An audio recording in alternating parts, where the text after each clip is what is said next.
Another controversial investigation. An uproar over coconut oil erupted when a professor recently called it pure poison. The video of those comments went viral and sent shockwaves around the world.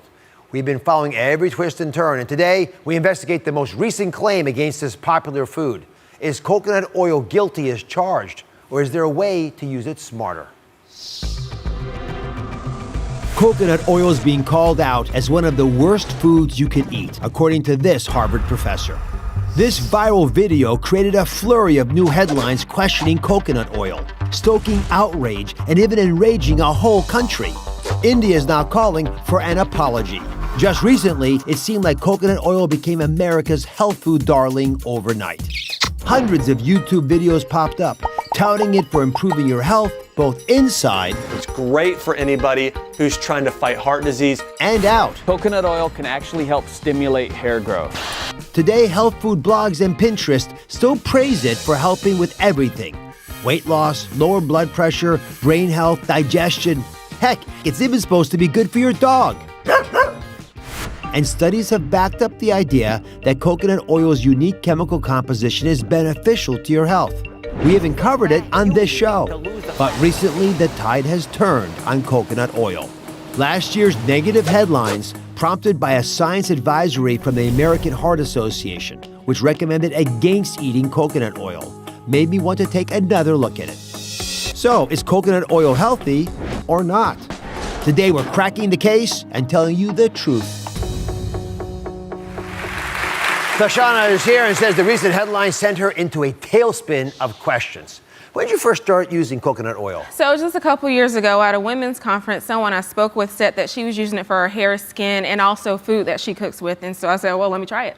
So, like many other folks, you began, and then slowly, I understand, it became part of your life. Yeah. So Tashana kept a coconut oil diary for us. Really important to understand what's really going down. Because like a lot of things, a little bit you can get away with, but too much might be an issue. Now, I understand you like hush puppies? Yes. Is that right? Yes. All right, so but they look good, man. Yes.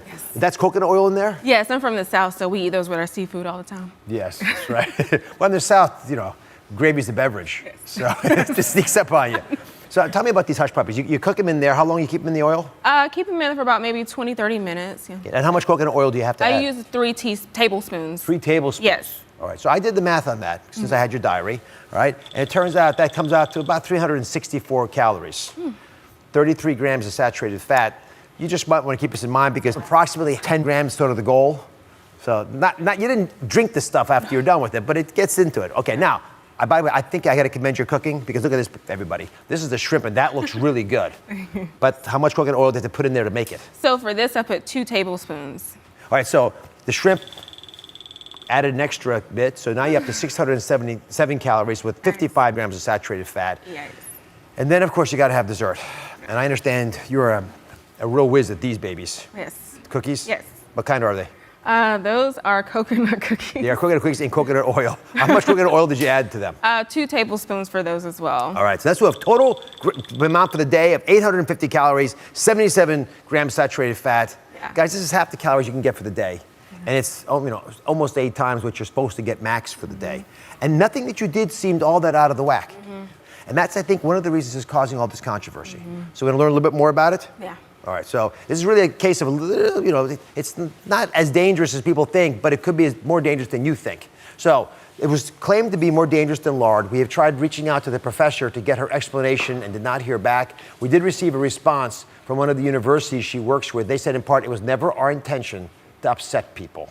Well, she's upset people. To dig a little deeper, we have 2 people who are upset. They're experts, Dr. Mark Hyman and nutritionist Maya Feller. They helped build a saturated fat scale. Let's reveal how these all stack up. So Maya, again, it was said to be worse than lard. Yeah. So you got to scale it from 0 to 100 of saturated fat. Lettuce, cucumbers, fruit, it's all down here at 0. There's no saturated fat in all the produce we tell you to eat. How much fat saturated fat is in lard? Okay, well, get ready for this. Well, that's very kind of you to bring real lard. Right? It's around 40%. 40% On the scale of it. from 0 to 100, we're around 40%. So almost half of lard is saturated fat. Exactly. Dr. Hyman, how does that compare to butter? Well, butter is a little more saturated fat. It's about 60% saturated fat. So it's more than lard. More than lard. And how about coconut oil? Where's that? Coconut oil is by numbers the worst, but it may not be the worst. It's about 80% saturated fat. So coconut oil has, percentage-wise, twice Yes. as much than lard Yes, of saturated fat. but it's very different saturated fat. Well, hold on a second. So this Harvard professor who says that it's worse than lard, in terms of percentage saturated fat, was right. True. All right. But So is it worse for you? Is it worse for you? That's a the good question. question. All right, so Maya, I'm looking at this, and coconut oil definitely has more fat percentage-wise than lard. Does it make it more dangerous than lard? So yes, coconut oil absolutely has more saturated fat in comparison to lard. However, not all saturated fats are created equally, right? Am I going to say that coconut oil is the devil? No, not at all. Do I think you should put it on every single thing that you're eating? No, not at all. But head-to-head, is it better or worse than lard? Head to head, I would say that there are different properties, right? And when we're looking at how it affects the body, I prefer plant-based saturated fats over animal-based saturated fats. So given all things, you'd rather have coconut oil than lard. So that's okay. Just keep in mind that it's not maybe better than some of the other fats you might be eating, like olive oil. Absolutely. Dr. Hyman, you disagree. Dr. Hyman thinks saturated fat is actually about to change how it's being perceived. Yeah, we've been down this road before, right? We all thought cholesterol was the devil in our diet, no eggs, no shrimp. Yeah. And When this show started, that's what most people were saying. And we actually, the truth was, we never really took a hard look at the evidence in our dietary guidelines. And after 35 years, they did. And they were like, oh, it's not a nutrient concern anymore. Go ahead and eat your whole eggs. Right. The same thing I believe is going to happen with saturated fat. And if you look, the American Heart Association doesn't always get it right. They told us to eat a low-fat diet. They told us to eat margarine. They told us to eat lots of carbs. Bad advice. And in this review, they only looked at 4 studies from the 50s and 60s, which were really flawed, and they've ignored dozens of other studies since that exonerate saturated fat.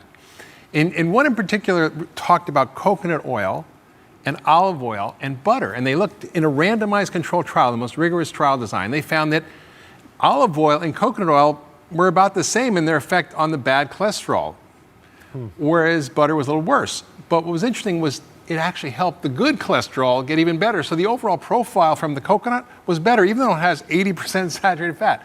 Why? Because the kinds of saturated fats in different foods are different. Animals have different, this has different than this has different than this, and they have different properties in the body because food is information. So these tend to actually do a little better with us. I also think we're going to look at this differently in 5 years when the new dietary guidelines come out, because the National Academy of Sciences realized there's something fishy up, that no one's really looked at the evidence. They go, saturated fat's bad, everybody believes it, why should we bother looking at it? Well, they're going to look at it in the next round, and we're going to find, I think, that saturated fat's going to go the way of dietary cholesterol. But one caveat here, you cannot eat a diet high in saturated fat or any other fat if you're eating a diet full of starch and sugar, which Americans do. They eat about 1/2 pound of sugar and about 3/4 pound of flour every day. It's that deadly combination I call sweet fat that will kill you. So Tashana, for example, was okay with the coconut oil shrimp. Are you listening to Tashana? But Shrimp's good. Yeah, shrimp's good, but she wasn't okay with the hush. saturated fat on the cholesterol. That's Yeah, but the hush puppies and the cookies, those are a problem. Dangerous, yeah. Yeah. Put it on your broccoli. So my final thoughts, it was initially thought coconut oil was heart healthy. You know why? Because there are low rates of heart disease in places like Polynesia where they eat lots of coconuts. But if you look at it closer, they ate coconut meat.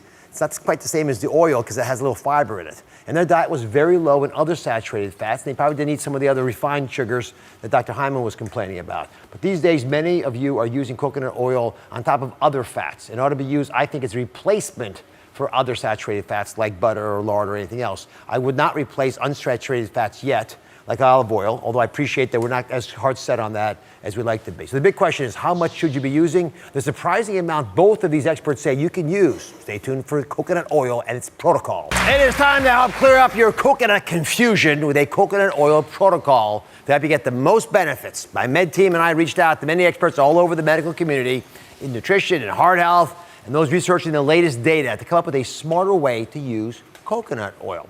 The first, of course, is how much do you use? Nutritionist Maya Feller is back. You know, Tashana earlier was putting a total of 7 teaspoons of coconut oil in her cooking, and she made some beautiful stuff. Yeah. So how much can you use? So I always say limit yourself to a maximum of 1 tablespoon a day. If you want to spread it out over the course of the day and you're having 3 meals, go for no more than 1 teaspoon per meal. You're not going to put it on starch and sugars. No, absolutely not. We're not going to put it on any refined grains or, things like that. We're also not going to put it on things that have added sugars. So we're not looking at pancakes, cakes, cookies, none of that with your coconut oil. You're not getting that extra bounce for that. You don't get extra credit. You don't pass go. Definitely Okay. not. All right, thanks, Maya. Next up, what are you going to look for in the labels so you get the right kind of material? Dr. Hyman, how do we pay attention? Because there's so many types of coconut oil out there now. Yes, true. A lot of the old studies that showed coconut oil was bad were on hydrogenated, highly processed, heat-treated coconut oil. You want the raw, you want the virgin stuff. Right. You don't want refined stuff. All right, next up, how do you actually eat coconut oil smarter? There's a secret ingredient that might actually help manage the cholesterol issues and could be a 1-2 punch with the coconut oil. And it is? Fiber, just like those heart-healthy Polynesians, right? When you eat coconut oil paired with fiber, it might not make your bad cholesterol go up as much. And from my perspective, that's a win-win all around. Yeah, because it's one of the few ways of helping your good cholesterol. Okay, give me some examples. So you got grains. Okay, so this is one of my favorite. I love wheat berries, love, love, love them. I make it like salads. I do all the time. They're getting popular, wheat berries. Everywhere. You can really find them all over the place. And they're not weak. No, they're not. I know, that's the great thing. It's kind of like wild rice. Yeah, exactly. Why do they name things the wrong thing? I have no idea, just to confuse us. Why call it wheat berry if it's not wheat? Doesn't that make you mad? Who's running the branding for wheat berries? I know, and it's an ancient grain. That's also why I love it. Full of vitamins and minerals, fiber, phytonutrients. I love it. Barley. Barley and quinoa, right? So these are some of the whole grains that I like to pair the coconut oil with. One of my favorite little stories. When we first started the show, I would talk about quinoa. Nobody could find it in stores because they didn't know how to spell it. You all know how to spell quinoa now? Right, exactly. I hope so. There is progress. 10 years of spelling. All right, so you have grains here and you have legumes on the other side. Right, and so I chose legumes that are easy to find, like garbanzo, kidney, and lentil. Also ones that are easy on the palate. And lentils cook super quickly. And kidney and garbanzo, if you go for the dry ones, it takes a little bit longer, but well worth the wait. And just you're putting other hat on as a nutritionist. If you soak them, it gets rid of the gas problems afterwards. Absolutely. So that's what you can actually even soak it with a little bit of kombu, which is seaweed. Helps even better. I like that, Maya. Nicely done. Thank you. Does everything. You're gonna find this coconut protocol. It's all new. It's on DrOz.com. Share it with your friends. Do it right. Thank you for watching. Don't forget to subscribe and turn on notifications so you never miss out on new videos to live the good life.